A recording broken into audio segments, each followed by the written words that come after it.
The opinions expressed in this program do not necessarily reflect those of the host or the producers.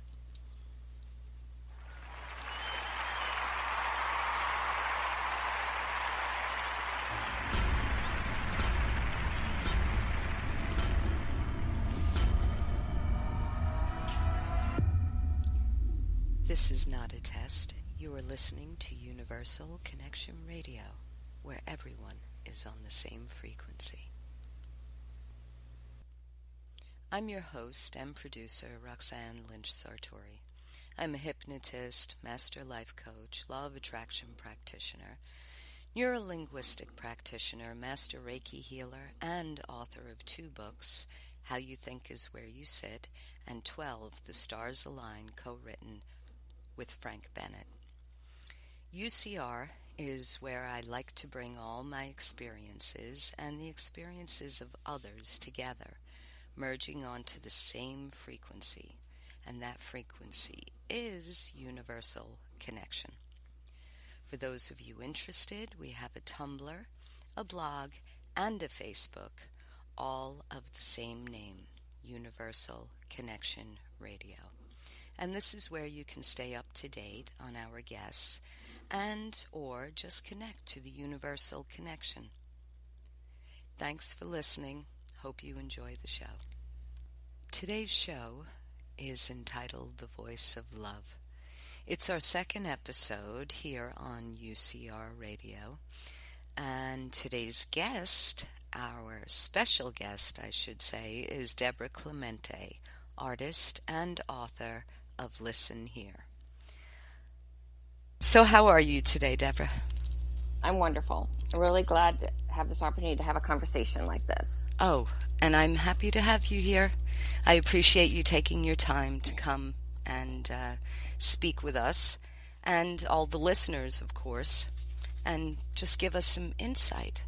So maybe that's where we'll start. If you give us a little insight as to who you are and how Listen Hear came about, the writing of Listen Hear. Okay. Well, first of all, I'm an artist. I think I was born an artist. I'm born a little different than everyone in my family. I just had this creative yearn, which thankfully my parents helped me develop. Mm-hmm. And so I became an artist, a painter. And that always meant a lot of quiet time, a lot of private time. Me just drawing, painting, and it actually became my profession, fine art painter. And so I learned to trust this creative voice in my life, in my art.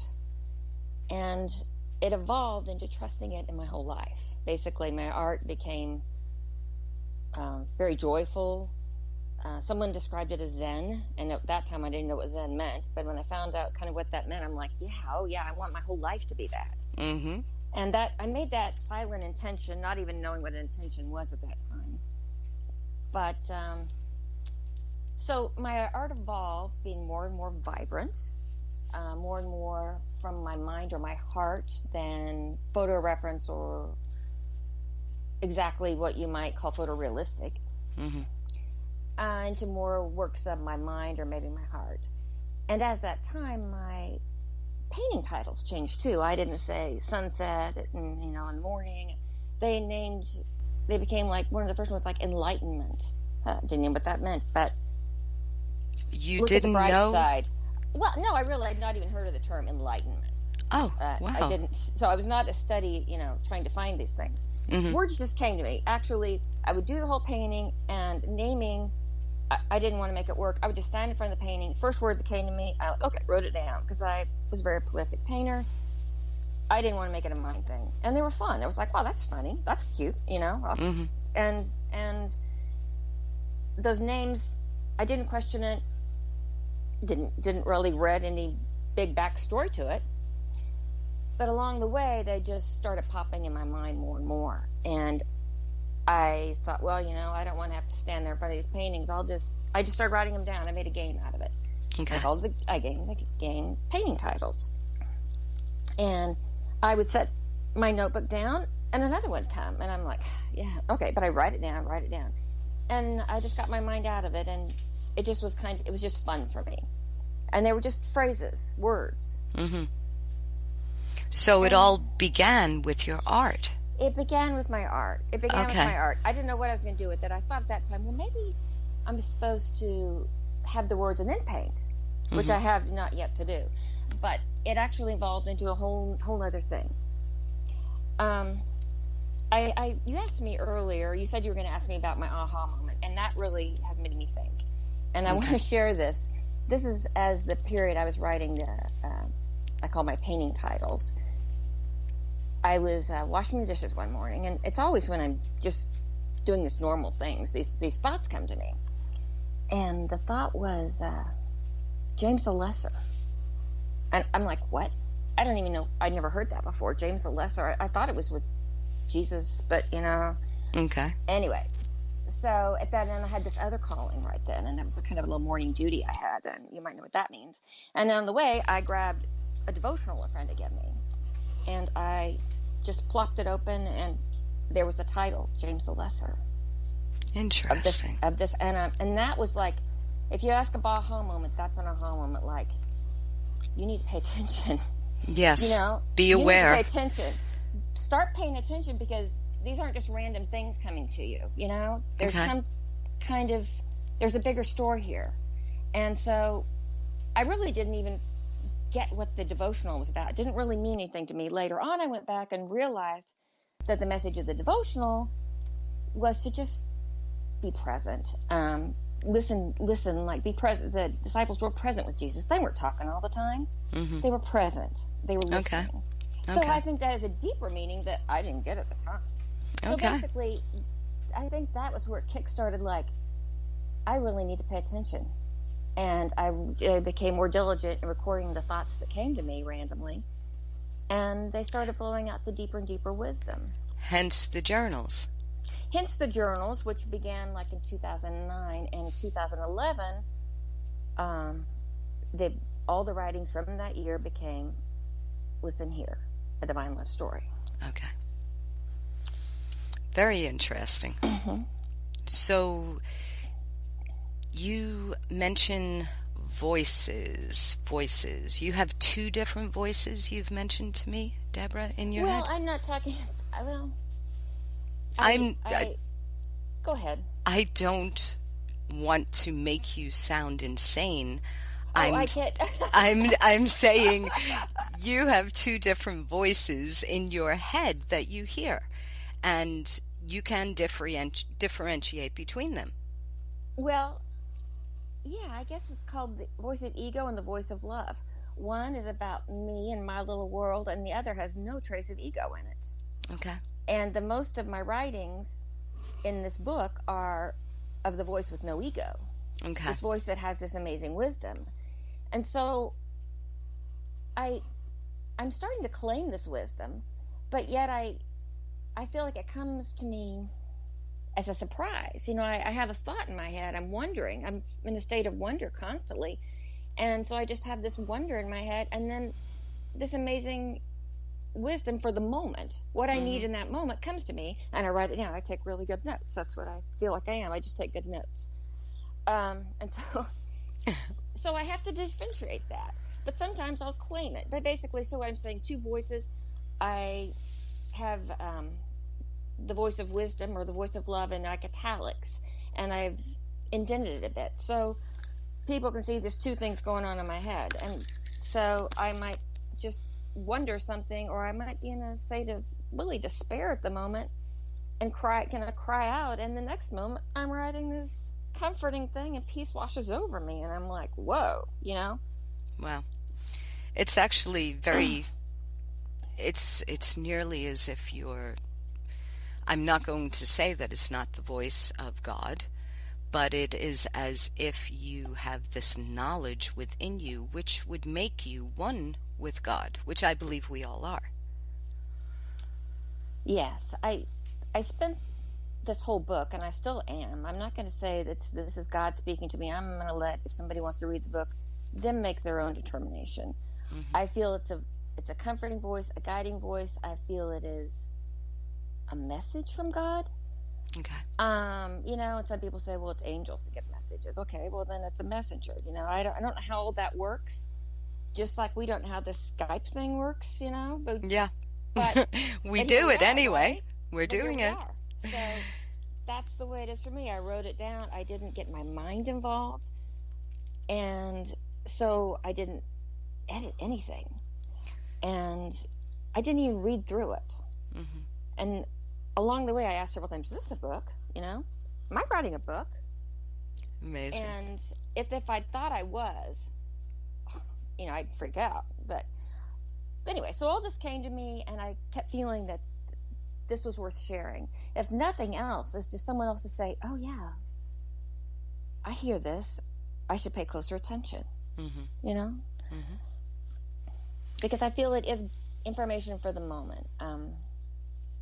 I've learned to trust insights that come to me and make a game out of it. Simple insights. And just like when you're at the store and something comes to you like sugar, and I'm like, oh, we don't need sugar. Right. And then, I don't need sugar, because it's not, you go home, you're doing something like, I thought of that. Why didn't I act on that? And that's kind of what I'm trying to do with my whole life, is just follow those things. And when you follow the simple things and you find that it works for you, you can take that and build that trust for the bigger things. Yes, absolutely. That is, I have to agree with that. So, do you believe you are one of the chosen ones, a prophet, an oracle, a mystic? Where would you put yourself on that? Okay. Well, I like the word mystic because I think it's all mystical. And when I've learned about other people that were mystics in the past, I'd say what I'm doing is mystical. Mm-hmm. It's not reasonable, Okay. Okay. So it's from some mystical element, which I'm okay with. As far as chosen ones, I think we're all chosen. I think there was a point in my life where I chose to listen, where I chose to tune in, where I chose to raise my vibration, whatever all that means. Okay. And so I made a choice. I feel like we're all chosen. No one's any more special here. And Jesus said that too. I really think he did. You can do as I can do. Well, I'm believing that. I believe that, we're all here to find our way, and that we all have an opportunity. So you believe that anyone can hear this voice, yes? Yes, and I believe we do. I do too. I believe we ignore it, and I feel like I'm realizing that I've heard it all along, but I ignored it. And if I hadn't written it down, I would have ignored it, because they're just so fleeting thoughts. Well, they're just thoughts that come that are just ignored and pushed away, and we look at the world, the physical world around us, and we argue. Well, considering we have between 70,000 and 90,000 thoughts in a day, we don't pay attention to all of them. So there is definitely something there. I feel like I've gotten my mind out of the way when I do that. And then my mind does get in the way. And when my mind's in the way, I find myself in a little state of worry, and that didn't feel good. And I know there's another way. The conscious mind. Yes? Well, I don't know. I get confused. Conscious, unconscious. I mean, I don't see a line. That's the thing. Okay. It's all one. But there's a difference. There's a difference in my being. There's a difference in the way I feel. There's a peace that's come over me and changed me that has nothing to do with the outer. Okay. And that's what I think everybody wants. And it's growing every day. Yes, I believe that too. We're making connection. We are definitely making connection with who we actually are. And more people are coming together, hence this radio station, UCR. It's bringing people together so they don't feel alone. Yeah. And that's something that when we first begin to awaken, become conscious, these are all words, as you said, that you had never heard before. But these are the words that are given to becoming one with the universe, which is everything is connected, and we are connected. And it's all about peace and tranquility and comfortable beings, as opposed to being uncomfortable, where we're angry or ill or anything like that. Exactly. I think I start my book with my mind used to be filled with fear, and now it's filled with comfort and joy. And it's like I have a life coach in my head, but the wisdom is from a whole other level. Nice. Yeah. Very nice, actually. Now, what is your understanding of God, Debra? How do you have a vision of who or what God looks like, or? Okay, I'll go with feels like. Feels like. Feels like love. Wonderful. Feels like comfort, feels like love, and that's how I identify with this voice. I don't identify with the old man in the sky. My whole vision of God has changed, and it's just turned upside down, but I feel like I have this connection. So I didn't know that was possible before. Okay, well, maybe the message was there. I think it was. I just didn't get it before. But I didn't hear it clearly, that we could hear God and understand God and feel connected. And I feel connected now. And that's what I want people to know, that they can feel connected. And they can know they're connected. And they can know direction is there in the moment. Yes. Yes. I agree with that. That's the whole awareness thing. When we stop and we look at a tree and we take a label off of it and we see it for what it actually is, and it goes for each human being too. Everything. It's not a label. We are not human beings. We are everything. The tree is everything. And this may sound very flaky and out there, but I'll be quite honest with you. I'm very comfortable with that. It gives me comfort to know that I am not separate from you, Debra, or anybody else in this world, or the tree outside. It's all source, and we are part of that source. So once we recognize that, it's peace and tranquility, as you say, and it's love. Yeah. It is. Okay. About this connection and realizing it, you are part of that deep realization for me. Your writings and the writings of some other friends we've made, writings from centuries back that I found. Mm-hmm. I found these same messages, and I wrote from a place of innocence. So I'm not like, oh, she got from here, she got from there. Well, I know from my head it came from a place of innocence, and amazing wisdom came to me. And then I come upon these writings that I found from centuries before, and then from people contemporary like you, mm-hmm. and they're saying the same thing. And I'm like, oh, wow. Yes, it is amazing. Oh, wow. I want to point this out. Everywhere I go, I try and point this out. Well, like in my blog posts, I just in Facebook, I try and share these things like, look here. We're saying the same thing. Don't you get it? Wake up, people. Yes, that we all have this same knowledge. We have it. We just need to tune into it. Right. Yeah. And just get on the same frequency, and the whole world would be such a different place if people would listen and hear. Yeah. So I visualized it. Well, it's given. There's nice little words given to me but I'm going to try and say it now. That we're like a part of a symphony. Yes. And so God, or the voice of love, is the grand conductor.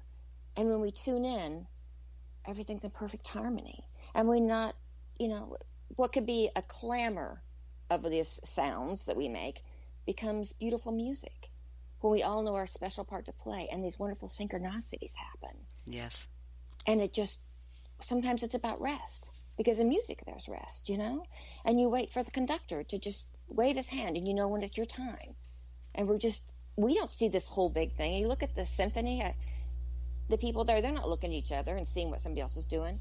They're looking at the conductor, And it's beautiful. Mm-hmm. It's true. It is That's true. what we have that's what we have the opportunity to do. But we don't have to wait for everybody else to play along to feel good.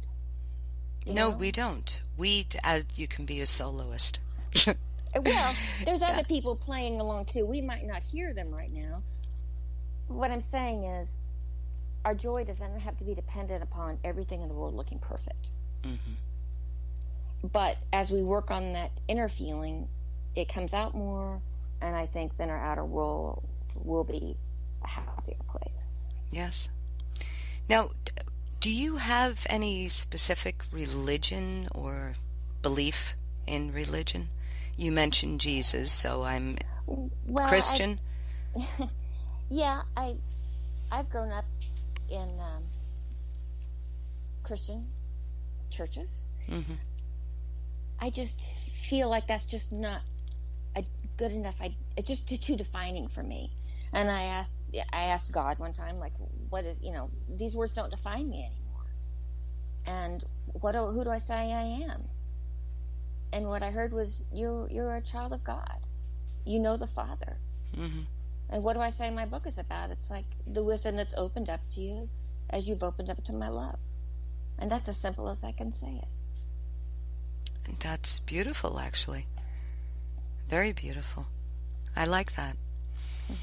Now, there have been others who have heard what they consider to be the voice of Source, like Edgar Cayce, the sleeping prophet, Esther Hicks, who actually channels the voice of Abraham, and of course we have Neil Donald Walsh with Conversations with God. And I had questioned you about that, and you said that you had not heard of him until after you had majority of your book written, your journals put together. I hadn't heard of anybody. I hadn't heard of Rumi. I mean, I just had not been, those things had not been put in my path. I didn't know. And I was searching to see if anybody thinks like me. It's such a lonely feeling to think like, is everybody going to think I'm crazy? Mm-hmm. Which I'm sure a lot of people do, but I don't really care about that. But I saw that book when I was searching in a bookstore. And I was like, Conversations with God, and I'm flipping through it. I'm like, oh, wow. And people listen to him and don't think he's crazy. And mm-hmm. I haven't read a lot of his writings. I just read enough of all these things to kind of assure me on my path. Because I feel like I follow this inner leading more than all the writings. But they're just there as little signposts for me. And I think that's what my writings are supposed to be for people. Little signposts just to help us listen inside ourselves. Not like to be a follower of me, but just to be a friend with me. And, like we can hold each other's hands and help each other, gain clarity. It's very nice, actually. And I have read your book, and I did thoroughly enjoy it. Everything you have to say is the voice of love. I have to agree with that, Deb. It is the voice of love. Love yourself, love each other, love your life. It's very nice, no doubt about it. And one other thing that I can't believe we're already 15 minutes into conversation. Okay. 25, I'm sorry, which leaves us 5 minutes. I have one question that I've decided that I feel is a very important question to ask each of my guests. And that is universal connection. What does it mean to you? I kind of feel like I've answered that with the symphony. But I feel like we are one with each other. I don't feel any separation anymore. And listening to this voice and hearing it in my head, and then hearing it from you, and hearing it from others, and people that aren't even aware, mm-hmm. haven't even put all the dots together, or as many as I have. I hear it and I see it, and I feel it. And it's a very secure feeling. It's what I use for my guidepost. So I feel like we're part of the symphony, part of a choir. And Oneness. Yeah, all these clues for me come out because I'm my writing and I read it somewhere else and I'm like this and I'm like, well, that's the only thing it can be. It's not coming from outside. It's coming from this inner direction when you slow down and you take time to listen. How do you do that, though? That's just to get back to that. How do you quiet your mind? A lot of people have a difficult time quieting their minds. Some concentrate on their breathing, some concentrate on prayer, but you're still thinking. How does one quiet their mind enough to go to that portal of cosmic, I call it cosmic subconscious, where we are open to hearing and knowing? How do you do it, Debra? All I can think of is it's a state of wonder. I feel like I am very childlike, and maybe in a good way, like Jesus said, become like little children to enter the kingdom of heaven. Mm-hmm. I'm in a state of wonder, and I think we think we know so much that we block what we can know. We've defined what the world is, what it looks like, what we're supposed to be. But when you open yourselves to say, I don't know, I want to know, mm-hmm. You've emptied yourself of all those things that block. And I think that's what I've done and what I continue to do, is live in a state of wonder. And that's wonderful. And it's wonderful. And it's wonderful. So all of these paradigms, everything we've been taught, everything we've been shown to be the right way, you really have to leave that behind and just think out of the box, do you mean? Well,